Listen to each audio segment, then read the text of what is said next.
اليوم 9 سنوات نتحارب من السعودية مع المملكة العربية السعودية. هل يوم من الأيام سمعتم الحوثي يتكلم عن معاهدات ما بين اليمن عن المعاهدات اللي حصل بين اليمن والسعودية عام 1934، وفي معاهدات بدأت من عام 1924 وما انتهت إلا بعام 1953، وصارت حرب طبعا بها بسبب الأراضي اليمنية اللي هي إيش معروفة، نجران وجيزان وعسير وأبها وغيرها. ما سمعنا الحوثي يطالبها. هل سمعنا الحوثي انه يفتح بالاتفاقيات اللي تحصل بينهم السعودية والنقاشات والجلوس؟ هل سمعنا الحوثي انه يجي يتكلم عن المعاهدات هذه او عن ملف اغتيال ابراهيم الحمدي؟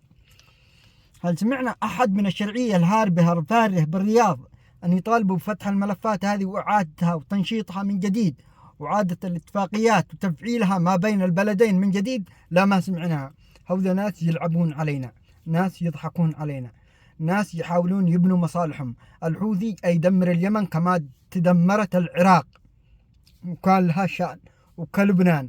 الشرعية هوذو ثانيا هم يبحثون عن المناصب والكراسي، لا يهمهم اليمن ولا الشعب. لو يموت الشعب جوع، الطرفين ما يهمه ان الشعب يموت جوع.